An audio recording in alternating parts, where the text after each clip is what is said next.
Today I've decided to do a quick tutorial on painting this little guy, the Mando Holdout Blaster. I'm going to show you what condition it comes from, fresh out of the mold. I'm going to give you a quick run through on the things you need to clean up, the things you need to do to get it ready to paint, and then we're going to go over what paints I use and the process I use to paint and weather this guy.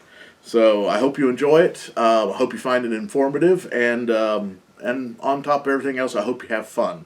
First off, we'll talk about the condition the BlasterPro Dinjar and Holdout Blaster comes in. This will be coming, if you decide to purchase the raw, unfinished version, it basically comes as is straight out of the mold. Very rarely you'll find any air bubbles since they are pressure cast.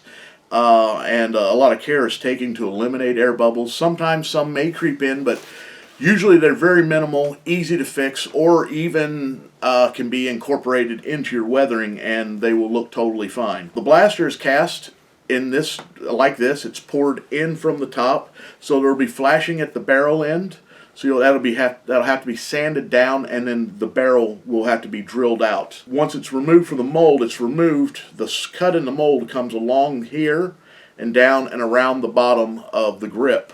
So you can see there's a very minor, since this is a brand new mold, the mold line is almost non-existent. You can see it, but you can barely feel it. And it runs along the trigger guard, down the handle, down the bottom, and up the back. And how we normally clean up a mold line this minor, and many other mold lines, we just use a pocket knife. I have this old pocket knife I've had for years. It's not sharp, it's dull, and it's just a very simple scraping action, and that will clean up that mold line beautifully. And actually very quickly. And when you can, once it's all done, you can go over it with a little bit of 320 grit sandpaper. 320 is perfectly fine to paint right over top of, so and it won't show up in your paint job. So that's how we take care of the mold line.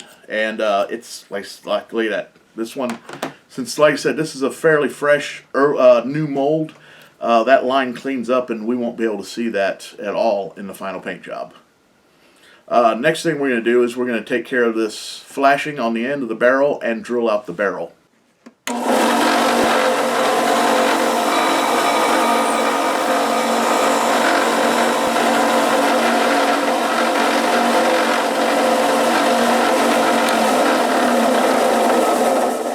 Now there's several different ways you can sand the fill plug off. As you saw, I just used my table sander or bench sander, but you can also use, I actually like using a sanding sticks on paint sticks. That gives you a lot of control and keep everything square. You also can use a little hobby saw to cut it off close and then sand it the rest of the way down. Now when I did that, I did not sand it all the way down, because what I don't want to damage this area of the barrel. I don't want to have to clean it, sand it, and clean it up. Also, you can use the little bit of plug. I mean, there's not even a 1/16 of an inch sticking up, maybe a couple millimeters, if that. But what you can use, you also use this as the reference to find the center and drill this hole out. I'm going to be using, it's a little bit undersized, but I like doing it undersized because if it's a little off center, I can go back and correct it. And I'm using I think it's 11, I'm using a 5/16 drill bit. And that's a little bit undersized. It's closer, the hole is actually closer to a 3/8. But this will give me the ability to go back in and straighten it up if I'm not happy with it. I'm going to look at it, I'm going to eyeball it, and I'm just going to give it a little push and see, and it looks like I'm pretty close, just a little bit high and to the right. Now I'm going to drill slow. I'm going to look at it. Looks like I'm good. I'm going to adjust just a little bit. There you go. Now I'm going to plunge straight in.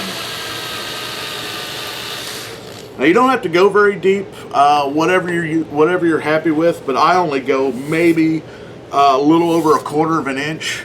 But using the smaller drill bit, if I find I'm going off, I can change my angle, plunge, and then go straight again and get a little bit closer. I'm going to also give it just a little bit of wobble to clean up the edge. There we go. Now I'm going to take some fine grit sandpaper and clean up the rest of that edge on the front. This is a 400 grit, 320 will also work fine. I'm using, most of the sanding I'm going to do on this will be perfectly fine to paint over top of.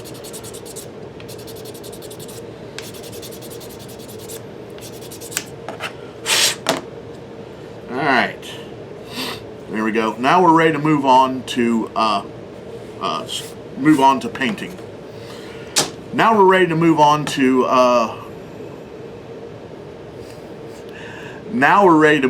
to painting it. So when these are cast, this is cast in a silicone mold. So one of the very first things we need to do is use alcohol. This alcohol is actually the alcohol I use to clean my 3D resin prints, but it will also work for this job. You need to spray this down with alcohol using paper towels, dry it off, wipe it down real good. And the reason for doing this is we need to remove any silicone residue that's on the gun before we start the painting and prepping for paint. So I'm just going to take a couple quick squirts and wipe this thing down really good. Get down around and deep in everything I can get into. You can also do this with warm water and soap, like dish soap, Dawn soap will work. If you do that, do a quick wash, an initial wash with just soap and maybe a rag. Your second, then go back over, put a little bit of soap on a red scuff pad, and then wash it again with the red scuff pad.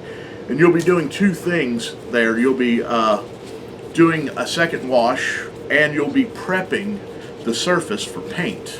And that's the next step, is prepping the surface for paint. And we'll be doing that with, I like to use red Scotch-Brite pads or red scuff pads. Scuff pads, depending on the color, it depends on the aggressiveness of the cutting. Red is good. Red will cover just about anything. If you're doing black and certain types of dark colors, you might use a gray or a white. But red universally works pretty much all the way across the board. And since this is going to be painted multiple layers and weathered, this is just fine. Green, the green scuff pads are a little too aggressive, and those are more what you'll find in the kitchen for scouring pans and stuff like that. So I would go with the red, and you just take the scuff pad and just start scuffing down the surface as best as you can. I like to use the thinner ones. They're a lot less, they're not as stiff, and they're a lot easier to get down in the nooks and crannies by bending a corner and letting it work down in there. So I'm just going to go over this whole thing lightly, just putting some scratches in there, a little bit of tooth for the paint to stick to. This doesn't take very long, it's quick, it's easy, and it's an important step, especially if you like your paint to stick. Alright, there we go. That's all scuffed up. Now it's a little bit dusty and dirty, and what I'm going to do, I'm going to grab another clean piece of paper towel.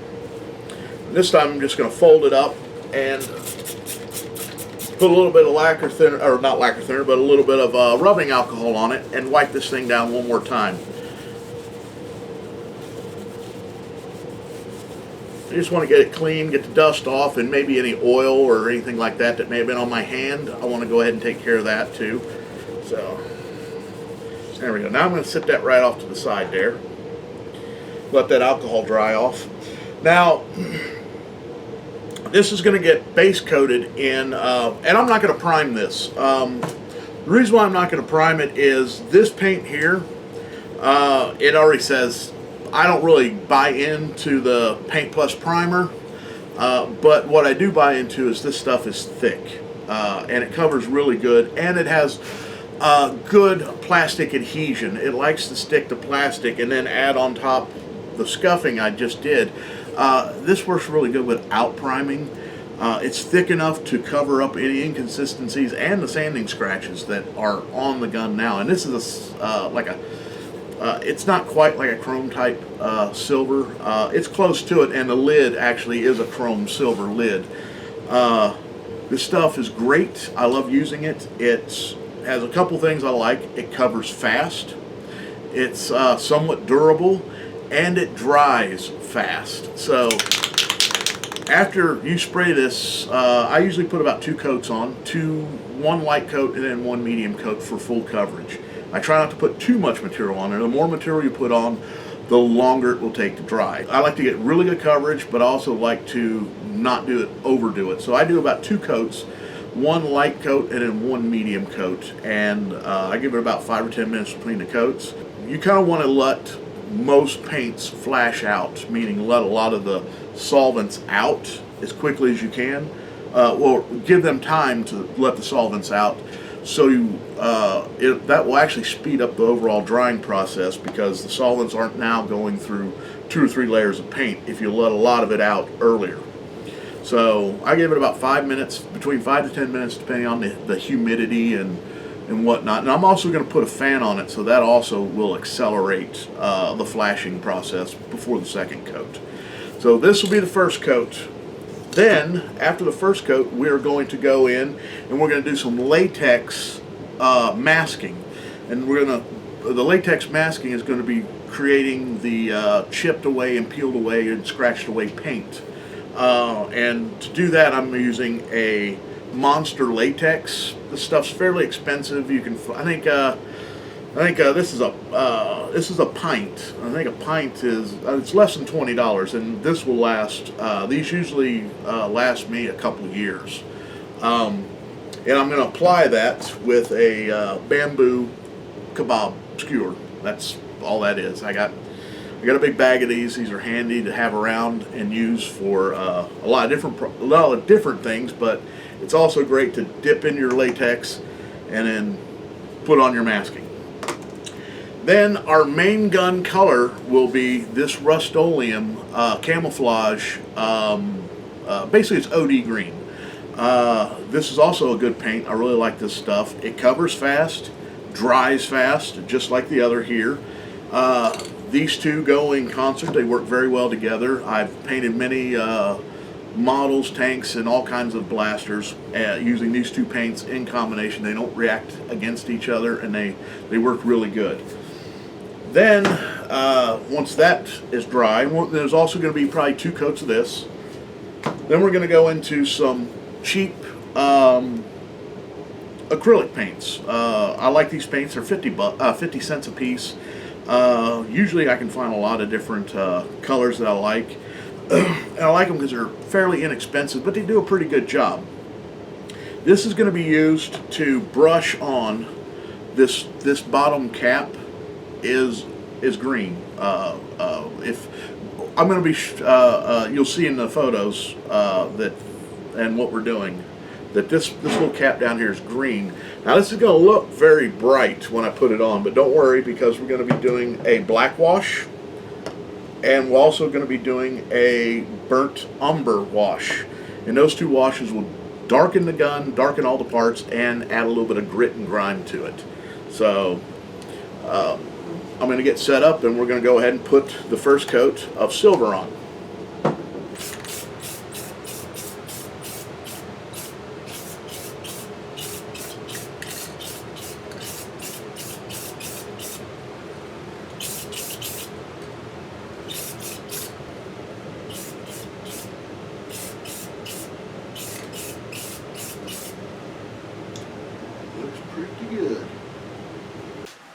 Alright, there we go. Now, that's been about 15 minutes since I painted on the second coat. And here it is. This is our first layer of paint. I got good coverage, everything's ready to go, so the next thing to do is to start adding the latex masking. And how I'm going to do that, I've already spoke a little bit about it, but I'm using Monster Latex. Now latex dries, air dries, so I like to just take and just pour a little out. This is just a little, little Dixie cup. I like to pour just a little bit in there, not very much. And I like to cover it back up, because the more air you allow in there, the more it's going to dry latex to the side of the bottle, and before you know it, you'll have a big, gigantic glob of latex hardened all around the top surface up here. So I just like to keep mine closed and sealed up as much as possible. So using my, for reference, I have a screenshot, and I'm going to use this screenshot. It's only of the left side, this side of the blaster. But I'm going to use this as kind of a rough guide to where I want to do the chip away, the chipped weathering. And I'm going to use this to follow and give me an idea how much I want to put on the bottom side and the right side. I'm just going to wing it more or less, but try to keep it consistent with the left side. And also, weathering, if you think about weathering, weathering is simulating, a weathering paint job is simulating daily life of an item. It gives the item a little bit of character, a little bit of history. So you also think about that, high spots, things that get rubbed, areas that you would normally find wear and tear. Those are the areas you want to focus on with your weathering. So I'm going to go ahead and get started with doing my my masking.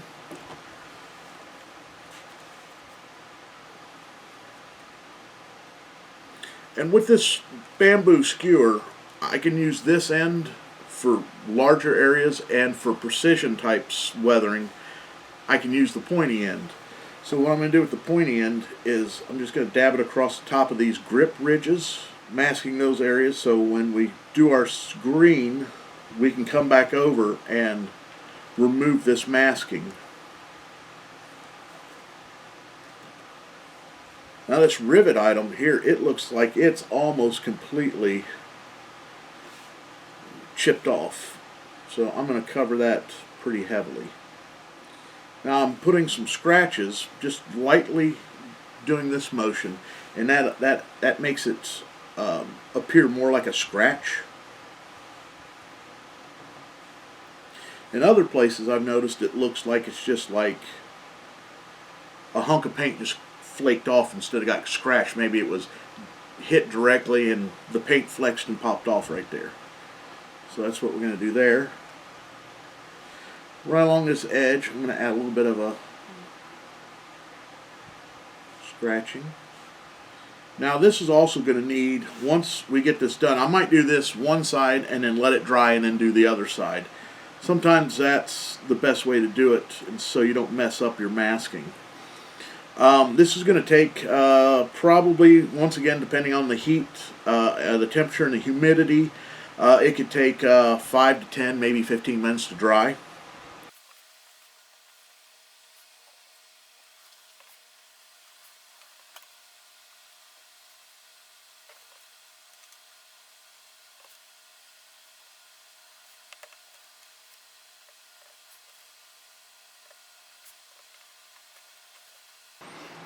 So yeah, just slowly build up the weathering and look at areas like in the picture here. This trigger guard is pretty banged up. A lot of paint missing off of it, especially on the edges.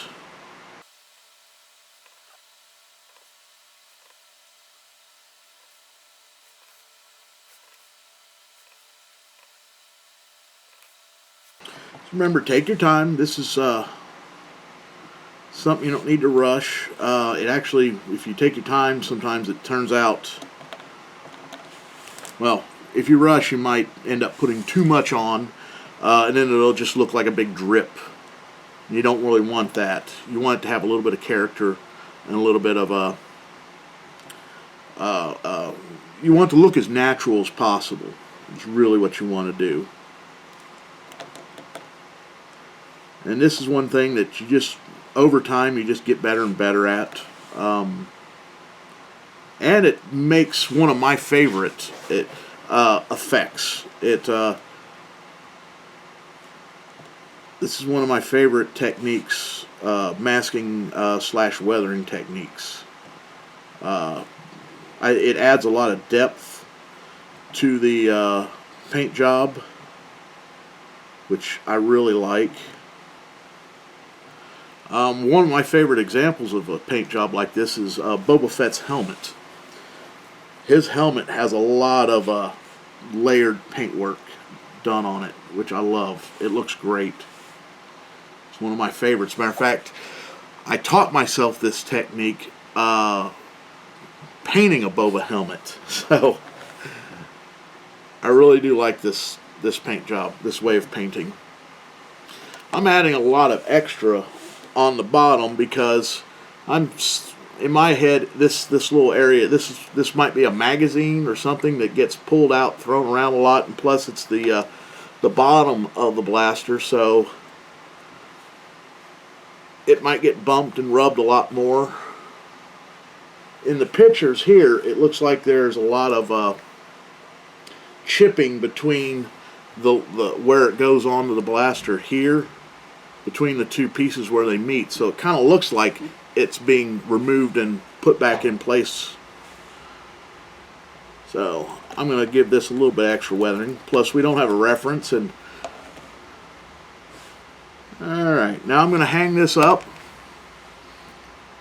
Let that dry. When it dries, it'll turn like a yellowish type of, actually more like a flesh color. Once I see it's turned to more of a flesh color or an amber color, I will go ahead and we'll be ready to put on the next coat of paint. Alright, the masking is dry now, and excuse me. Now you want to be real careful with it, not to rub it off. So I'm just kind of barely holding it. I'm going to put it back on the hook. And now we're going to go ahead and do the OD green paint job. We're going to do 2 coats of this just like we did for the silver. Wait 5-10 minutes between coats, and this should be dry in about 15 or 20 minutes after the second coat. So here we go. We're going to go ahead and put the second coat on now.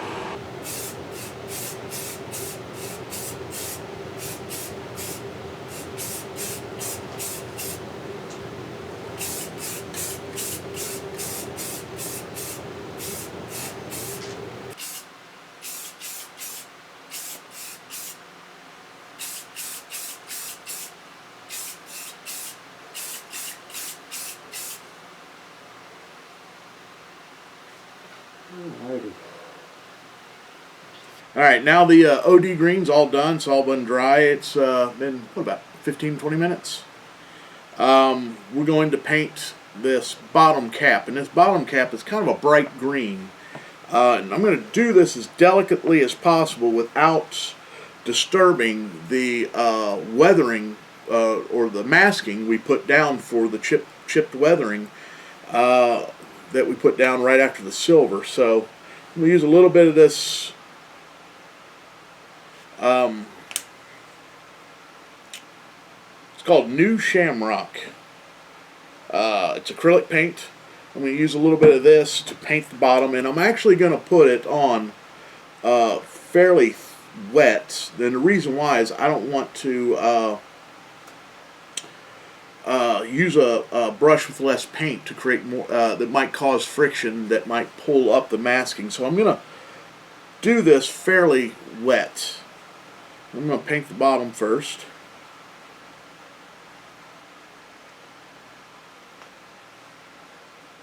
Now, when we do the black wash and the burnt umber wash on this, and we can also do a tan wash if you want to add a little bit of like desert weathering to it.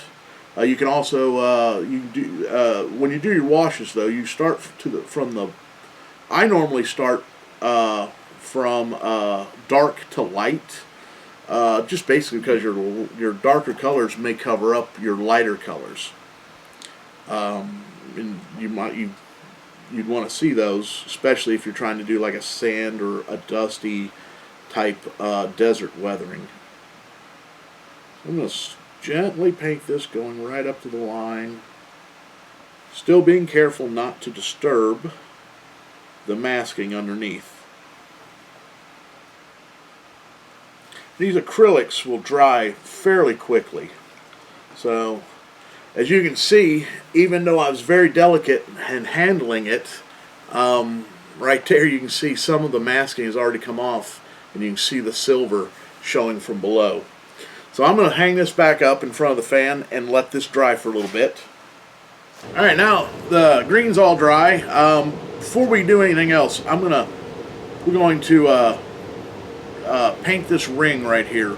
I'm going to use a brass, like an antique brass color.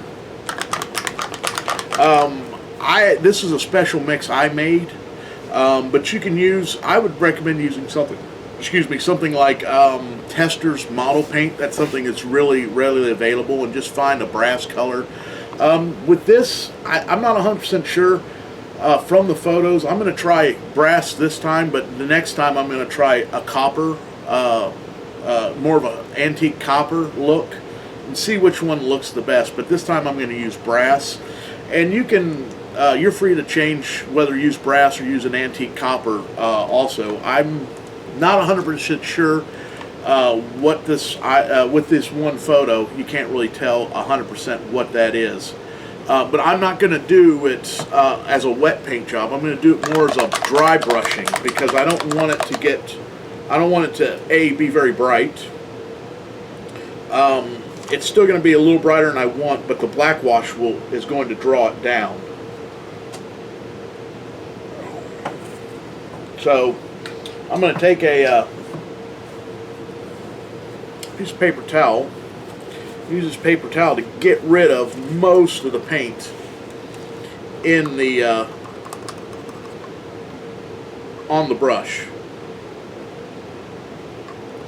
I'm going to get as much off back into the bottle as I can here.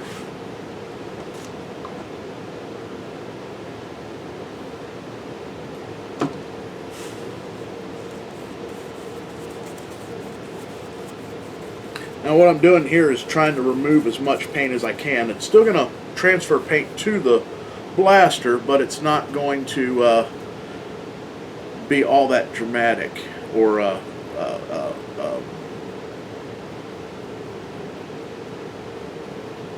just lightly dry brushing it on. I'm trying to stay off the rest of the blaster also.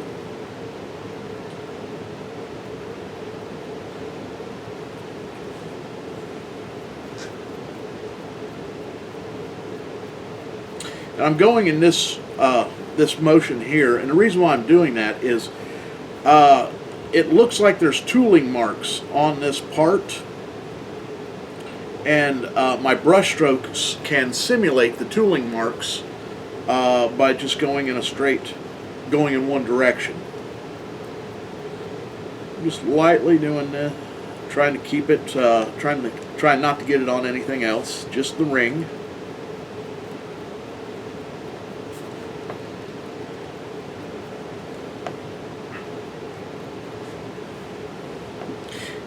And as you see, as I'm doing this, I'm pulling more, accidentally rubbing more of the masking off, which is no big deal at this point.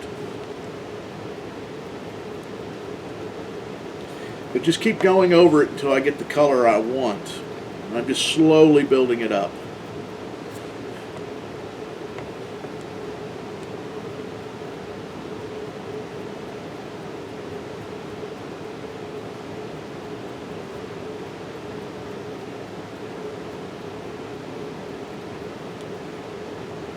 I think I'm getting close to what I want.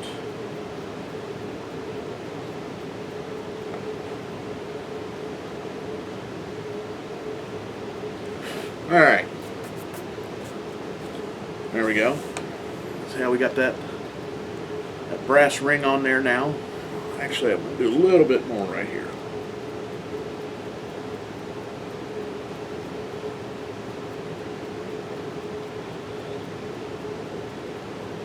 There we go. That looks good. You see how we got it on there now? Okay, now we can actually start removing the masking. We're pretty much ready for doing a wash, so we want to age and weather the chipped underside areas, and that's going to be part of the wash process. So just go ahead and slowly start peeling off the masking. As you can see, as the masking is starting to come off, those areas are way too clean underneath there. So that's what the wash is going to take care of. We're going to take care of all that by toning all these colors down with the wash and tying everything together, all our different layers. This usually takes a few minutes, and you just take your time and go slow with it. To be honest, if you miss anything, it'll eventually come off on its own, and you'll just have a new piece of fresh weathered area. So that's kind of a fun surprise when you miss a little bit of the masking and it comes off later down the road, and that can add a little extra dimension to your project also.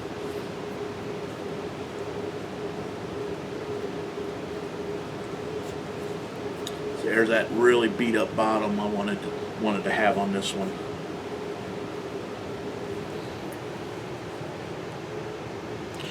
Alright, I'm looking around seeing if I missed anything. I got most of it from what I can tell. And like I said, no big deal if I leave any behind, because it'll just come off later on. But yeah, there it is. Now what we need to do is I'm going to do a black wash. Now the black wash, this paint, this Rust-Oleum, it's basically a flat paint, and it takes the staining, or it'll absorb. This surface here will absorb some of that a lot of that black paint, and it will darken this up, and actually the texture and the feel of the blaster will actually be a little bit different as a result. But I need to darken. I want this whole thing darkened up, and that's what's gonna help us do that, is this black wash.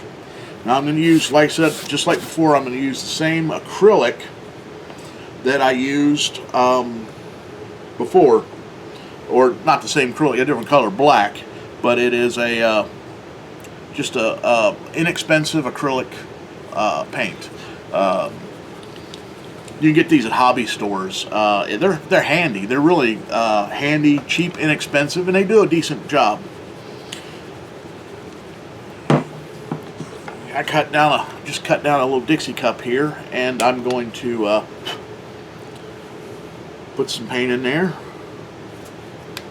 I'm also going to add a little bit of water.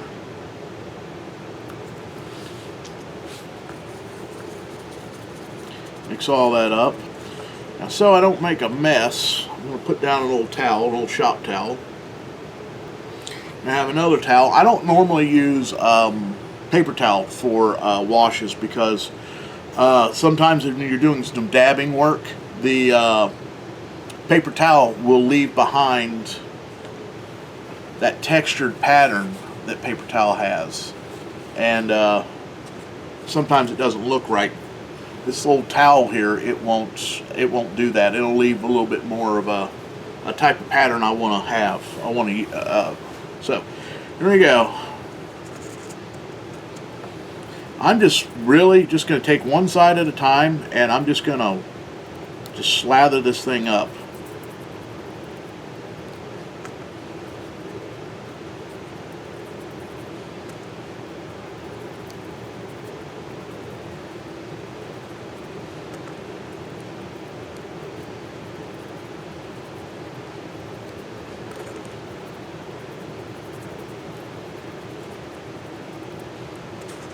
Now I do want some of this to stay down in some of these nooks and crannies, so I'm really going to get it down in some of these low areas.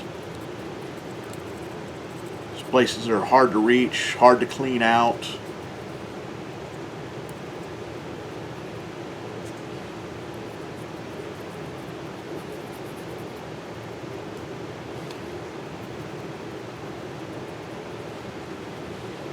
Alright, that's fairly covered. I'm going to do the bottom real quick.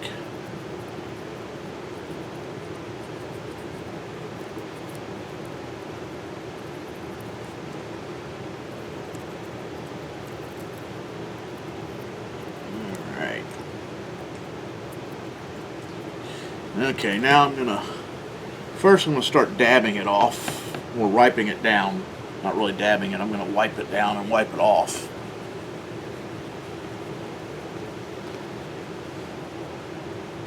So that's starting to darken it up already.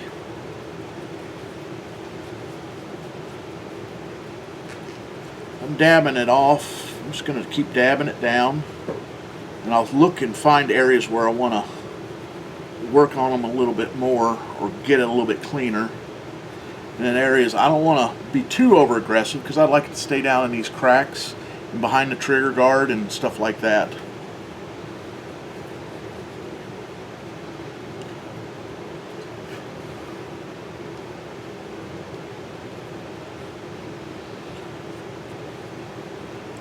So there we go. That's the first wash on this side, and it's actually starting to grime it up pretty good. As you can pose the other side, not quite as grimy yet.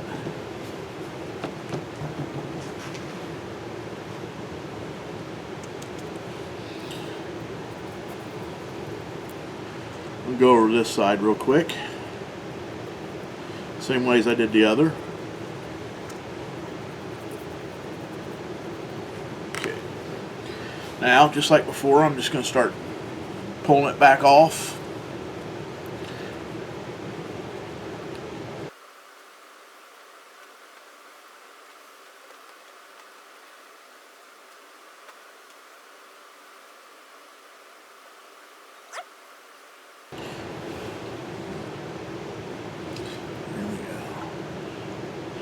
Now, that looks pretty dirty, and it's darkened down everything a lot. It's taken a lot of the shine out of the silver undercoat.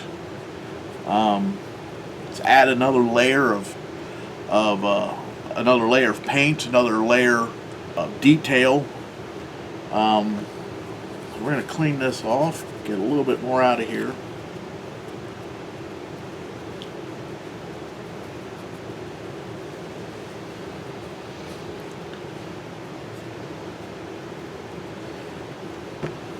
We're going to let that dry down just a little bit. See something I want to do right here.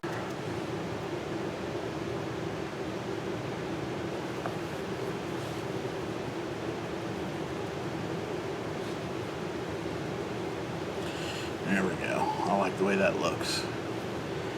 Okay. I'm going to dip this in the water, clean it out a little bit. It doesn't matter too much at this point. Take a little bit of this brown. Actually, it's burnt umber.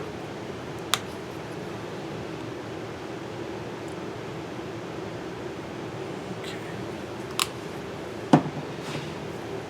Add just a little bit of water.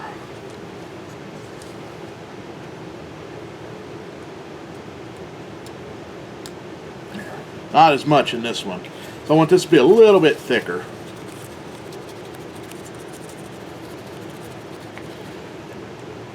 This is going to get distributed down in here.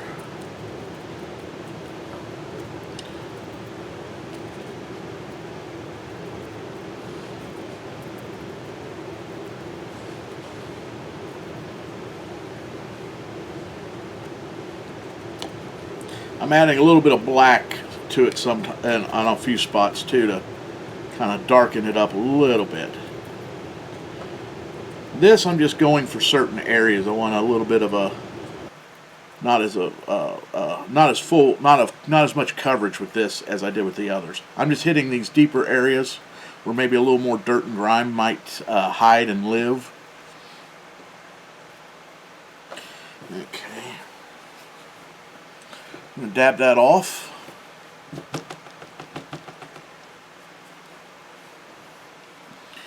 You can see how the grime accumulates down in the trigger and around the rivet there and along that line right there. That's kind of the look we want. And you can do it. You can do more or less. I'm kind of doing it heavy right now, but you can be a lot more subtle. You can take a lot more of it off, re-wet some areas with some water, or dampen up your rag and pull more material off and make it, really try to get it all off, and just leaving it in the one areas you really can't get to.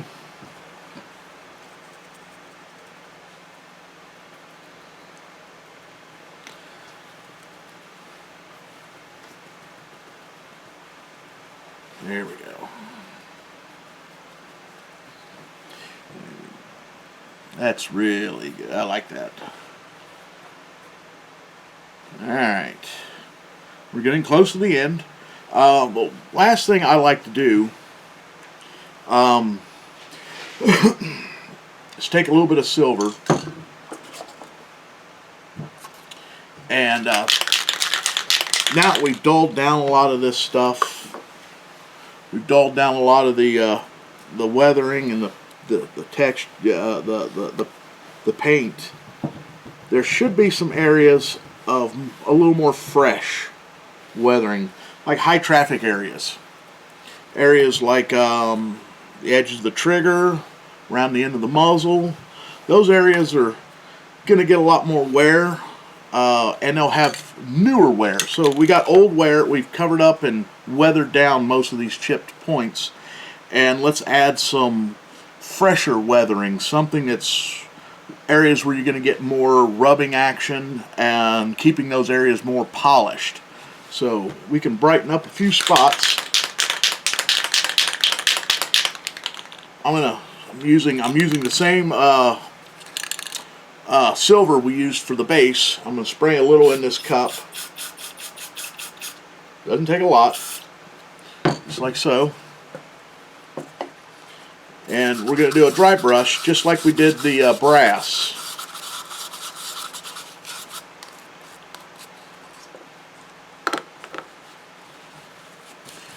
I'm going to start removing, get as much paint off the brush as I can. It's always better to have not enough paint on your brush as opposed to too much paint. If you don't have enough paint on, all you do is just keep rubbing over the same spot over and over and over, and you'll finally build up the amount of paint you want. If you have too much, that is harder to undo than it is to just keep trying and putting paint on. So first off, we're going to dry brush the muzzle.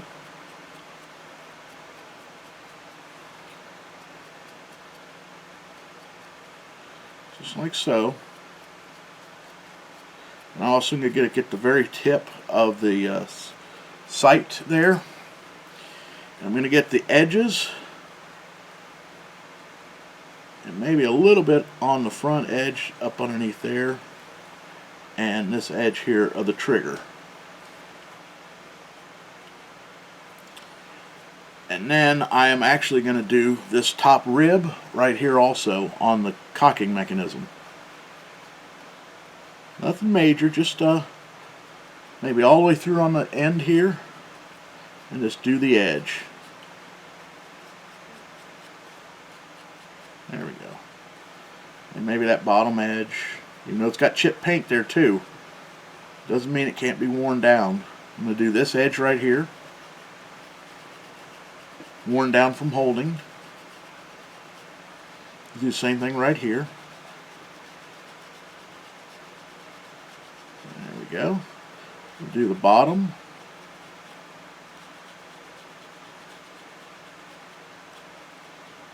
Now I noticed in the picture that the rear sight is complete bare metal. So we'll take this opportunity now, while we got the we're dry brushing silver, to dry brush this completely silver.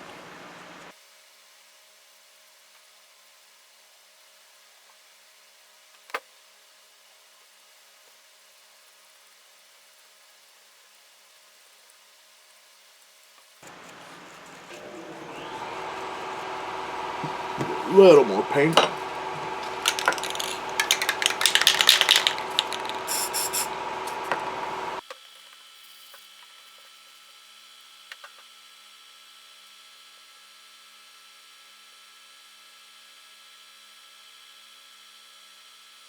Do a little weathering right here on these edges.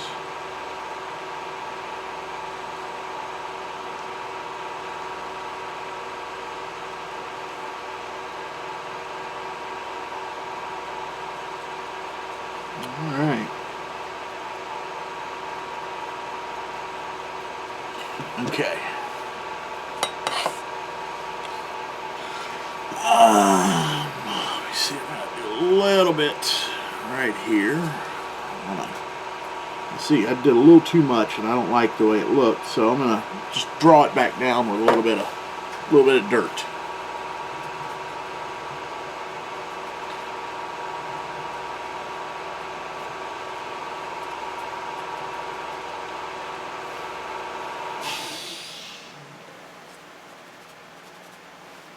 Alright, there we go.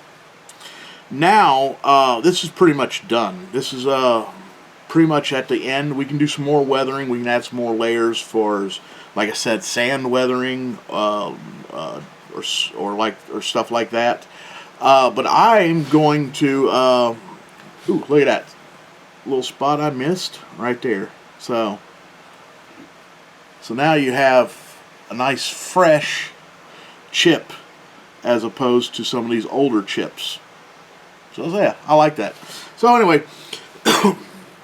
at this point, I'm just going to take this. This is done. I'm not going to seal this because I want this paint job to continue to change as I actually handle it, and without sealing it with a clear coat, it will do that. So I'm going to do that, and eventually it might get to where I really, really like it. Well, I mean, I really like it now, but it might get to that final, okay, that looks really good, that's the finish point. And then I will, then I can clear coat it and seal in this paint job. But at this point, you're also more than welcome to seal in the paint job with a nice clear coat. Use a semi-gloss or a matte finish clear coat. There you go. That's how I paint and weather the Mando Holdout Blaster. If you decide to purchase the BlasterPro blank blaster, unfinished blaster, this is how I do them when you purchase the finished one. So I hope this was informative. I hope you enjoyed it. I hope you learned a little. These techniques can be used for many other projects that you would like to do. Weathering armor, helmets. Like I said, I learned how to do a lot of this on teaching myself how to weather a Boba Fett helmet. So I hope you found this informative, and